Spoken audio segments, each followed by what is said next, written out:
بسم اللہ الرحمن الرحیم۔ السلام علیکم۔ ابرار رشید آپ کی خدمت میں ایک مرتبہ پھر حاضر ہے اور آج آپ سے ایک واقعہ شیئر کروں گا جو کہ سچا واقعہ ہے۔ تھمبنیل پر آپ نے دیکھ لیا ہوگا کہ تم مجھے جادوگرنی کہتے ہو۔ یہ کس نے کس سے کہا، کس موقع پر کہا اور اس کے بعد کے حالات کیا ہوئے، یہ واقعہ آپ کے سامنے رکھتا ہوں۔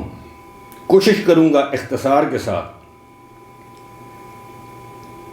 عمران خان کی تقریب حلف برداری تھی جس دن ایوان صدر میں۔ اس دن جب جہانگیر خان ترین ایوان صدر میں گئے حلف برداری کی تقریب میں شرکت کے لیے،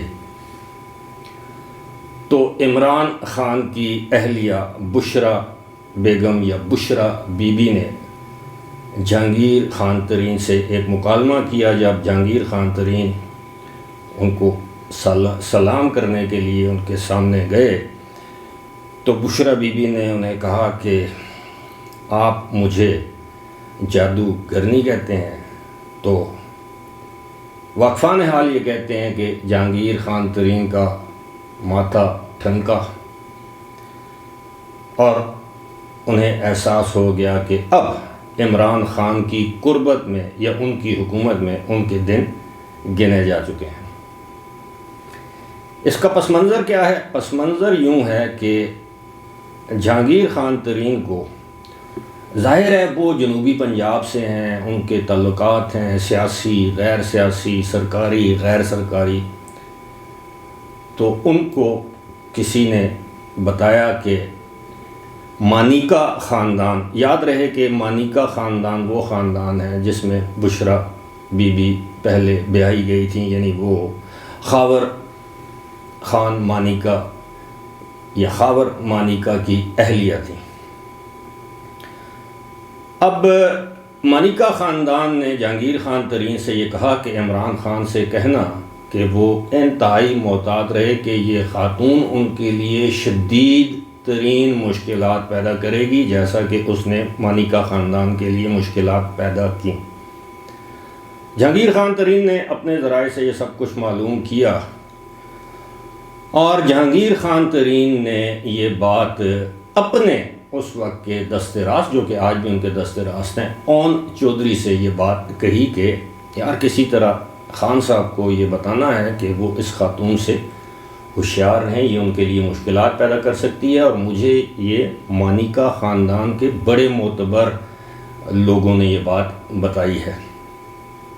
اب اون چودھری کے بارے میں آپ کو یہ بتاتا چلوں کہ اون چودھری ایک وقت یہ تھا کہ وہ بشرا بیگم یا بشرا بی بی کے انتہائی قریب تھے، اور یہ بات اب کوئی ڈھکی چھپی نہیں، کوئی راز نہیں ہے کہ جو عمران خان کا جو بشرا بی بی سے جو رابطہ ہوا سب سے پہلے وہ اون چودھری کے ذریعے ہوا۔ اور میں آپ کو یہ بھی بتاتا چلوں کہ اون چودھری کی ایک سابقہ اہلیہ ہیں، پتہ نہیں حلالے کے بعد انہوں نے دوبارہ اس سے نکاح کیا یا نہیں کیا۔ ان کا نام ہے نور، جو فلم سٹار نور، اب نور بخاری کے نام سے جانی اور پہچانی جاتی ہیں۔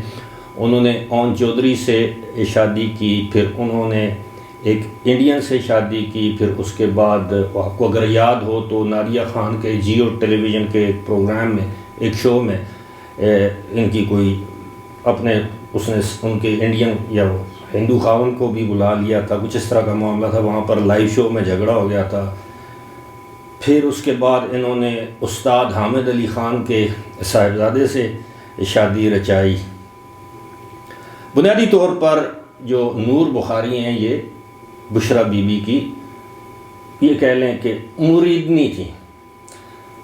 تو یوں یہ عمران خان کا تعلق اون چودھری سے تھا، اون چودھری کا تعلق بشرا بی بی کے ساتھ تھا، کیونکہ یہ نور جو ہے ان کی اہلیہ وہ بشرا بی بی کے قریب تھیں اور ان کا یہ تعلق آپس میں قائم ہوا۔ لہٰذا جہانگیر خان ترین کے کہنے پر یہ جو اون چودھری ہیں انہوں نے جا کے عمران خان کو یہ پیغام پہنچا دیا کہ خیال کرنا کہ یہ جو خاتون ہیں یہ کوئی وظیفے شظیفے کرتی ہیں، کچھ اس طرح کے تعویذ دھاگے جو بھی ہوتا ہے.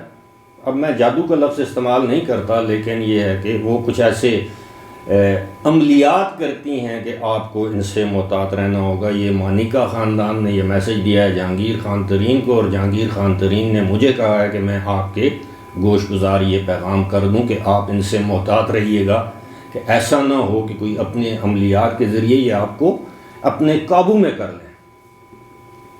عمران خان نے یہ بات بشرا بی بی سے کہہ دی کہ جناب مجھے تو یہ بتایا گیا ہے آپ کے پرانے خاندان کی جانب سے کہ آپ تو یہ عملیات کرتی ہیں اور آپ لوگوں کے ہمزاد یا ان کو قابو کر لیتی ہیں. تو انہوں نے کہا کہ جی آپ کو یہ کس نے بتایا؟ انہوں نے کہا کہ جناب جہانگیر خان ترین کو مانیکا خاندان نے بتایا. جہانگیر خان ترین نے اون چودھری سے بات کی ہے، اون چودھری نے مجھے بتایا ہے. تو اب یہاں سے دلچسپ معاملہ شروع ہوتا ہے کہ یہ جو اون چودھری ہیں یہ عمران خان کی تقریب حلف برداری کے بعد، یعنی الیکشن جیتنے کے بعد جس دن انہوں نے وزیر اعظم کا عہدے کا حلف لینا تھا، اس سے ایک دن پہلے تک وہ جو تقریب حلف برداری ہوتی ہے اس کے مہمانوں کی فہرستیں یہ فائنلائز کر رہے تھے، لوگوں کے نام یہ ڈال رہے تھے، کارڈ یہ رہے تھے. اور سب کچھ ہونے کے بعد اگلے دن جب اون چودھری ایوان صدر وزیر اعظم کی تقریب حلف برداری کے لیے گئے تو انہیں گیٹ پر روک دیا گیا کہ آپ کے بارے میں حکم ہے کہ آپ اس تقریب میں شرکت نہیں کر سکتے.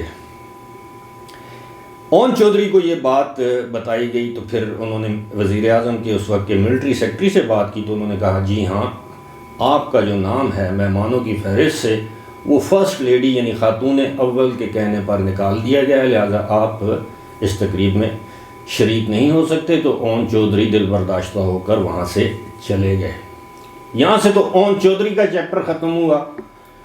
اور جب جہانگیر خان ترین اندر گئے تو بشرا بی بی نے ان کو یہ باور کرایا کہ آپ مجھے جادوگر نہیں کہتے ہیں، اور ان ادر ورڈز کہ پھر میں اب آپ کو دیکھ لوں گی. اور اس کے بعد جو کچھ ہوا وہ تاریخ کا حصہ ہے کہ رفتہ رفتہ جہانگیر خان ترین عمران خان سے کیسے دور ہوئے، پھر جہانگیر خان ترین کے خلاف مقدمات درج ہوئے. پھر یہی نہیں، جہانگیر خان ترین کے صاحبزادے، ان کی اہلیہ، یہاں تک کہ ان کی بیٹی کے اوپر FIR جو ہے وہ درج کی گئی. اور یہ سب کچھ عمران خان کی ایما پر کیا گیا. اور ایما در اصل جو تھی، مرضی جو تھی، منشا ایما جو تھی وہ بشرا بی بی کی تھی. عمران خان مجبور ہوئے. عمران خان نے مرزا شہزاد اکبر سے کہا جو اس وقت FIA کے معاملات دیکھ رہے تھے، اور وہاں سے پھر یہ جہانگیر خان ترین جو ہیں وہ گرفت میں آئے. اور پھر جہانگیر خان ترین کو مکھن سے جس طرح بال نکال کر سائڈ پر رکھتے ہیں اس طرح ان کو عمران خان کی زندگی ان کی سیاست سے نکال کر سائڈ پر رکھ دیا گیا. تو اب آپ دیکھ لیں کہ یہ جو لوگ اقتدار میں ہوتے ہیں، جس طرح امریکی صدر بل کلنٹن تھے، ان کے بارے میں یہ کہا جاتا تھا کہ وہ بہت زیادہ اپنی اہلیہ ہلری کلنٹن کے زیر اثر تھے، خاص طور پر جب وہ مانیکا لیونسکی والا جو معاملہ آیا وہ آپ کے علم ہے، اس کے بعد تو وہ اور بھی ان کے دباؤ میں چلے گئے. تو یہ کچھ حکمران ہوتے ہیں جن کی اپنی کمزوریاں بھی ہوتی ہیں. آبویسلی جو شخص خود کمزور نہ ہو تو وہ کہاں اپنی بیوی کے اتنے دباؤ میں آ جائے گا کہ وہ ملکی پارٹی کے فیصلے یا ملکی معاملات کے جو انتہائی اہم معاملات ہوتے ہیں ان کے جو فیصلے ہیں وہ اپنی بیوی کے کہنے پر کرے. اور ایسی بیوی جس کے بارے میں وہ خود کہتا ہو کہ وہ تو ٹوٹلی غیر سیاسی ہیں، لیکن ساتھ ہی ساتھ وہ یہ بھی کہہ دیتا ہو کہ میری بیوی نے مجھے کہا ہے کہ تیل کی قیمت بڑھ گئی ہے، ڈالر اوپر جا رہا ہے، اور پھر اس نے کہا کہ آپ تو ملک کے وزیر اعظم ہیں. یعنی یہ سارا کچھ جب کہا گیا تو اس سے یہ ظاہر ہوتا ہے کہ عمران خان کو کچھ معاملات سے دانستہ طور پر دور رکھ کے وہ معاملات اپنے ہاتھ میں لیے گئے. لیکن یہ ہماری قوم کی بدقسمتی تھی کہ بالآخر اس کا خمیازہ عمران خان کو تو بھگتنا ہی پڑا، ان کی حکومت چلی گئی، لیکن قوم جو ہے وہ خمیازہ آج بھی بھگت رہی ہے اور پتہ نہیں آنے والے کتنے سالوں تک یہ خمیازہ بھگتے گی. فی الحال مجھے دیجیے اجازت. خدا حافظ.